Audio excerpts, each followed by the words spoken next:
tes pensées sont encore liées par des chaînes, je te dis, ta décision sera faible. Quand Dieu te fait passer à l'étape de l'engagement et que tu commences à rentrer dans la restauration de la repentance, c'est que tu veux avoir un cœur restauré, tu veux avoir un cœur transformé. Alors, ce à quoi Dieu t'a appelé, c'est de changer d'abord la totalité de tes pensées. Dieu va restaurer tes pensées. Tes pensées ne seront plus des pensées d'amusement. Tes pensées ne seront plus des pensées qui viennent t'éloigner de Dieu. Dieu va renouveler tes pensées à telle enseigne qu'il y aura une capacité d'envie qui va t'attirer à aimer la prière, qui va t'attirer à aimer des prédications. Cette capacité va t'attirer à avoir des temps de prière avec Dieu. Cette capacité va t'attirer à aller lire la parole. Toute action qui te mobilise, qui t'oriente à faire les choses de Dieu, cela vient de l'Esprit de Dieu. Ça vient de Dieu.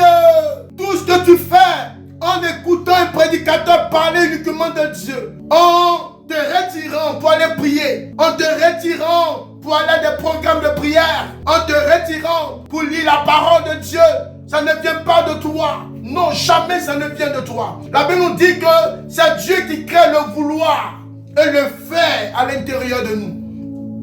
Tout désir tout désir animé que tu es en train de voir sur ta vie extérieure, tout désir manifesté au-delà même de ta vie vient du Créateur. Quand tu as le désir d'aller à l'église, ça ne vient pas de toi, ça vient du Créateur. Quand tu as le désir de t'éloigner de Dieu, de t'éloigner des choses de Dieu, sache que Satan est en train de te détruire. Tu dois avoir du discernement et afin de peser ce qui est pour Dieu et ce qui n'est pas pour Dieu. Comment Satan ne pourra pas te manger? Satan n'a pas peur de celui qui prie. Satan n'a pas peur de celui qui va à l'église.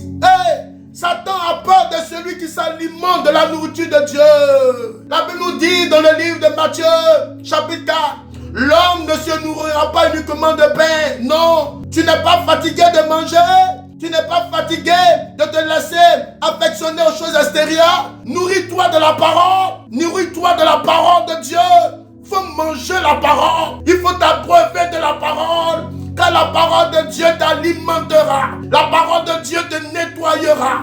La parole de Dieu te fera briller. Car en la parole se trouve la guérison. En la parole se trouve la restauration. En la parole se trouvent toutes les choses que tu recherches. Tout ce que tu recherches sur la terre des hommes se trouve ici. Tout ce que nous recherchons sur la terre des hommes se trouve dans la parole. Tout ce que tu recherches sur la terre des hommes se trouve dans la parole. La parole de Dieu, c'est la vie du chrétien.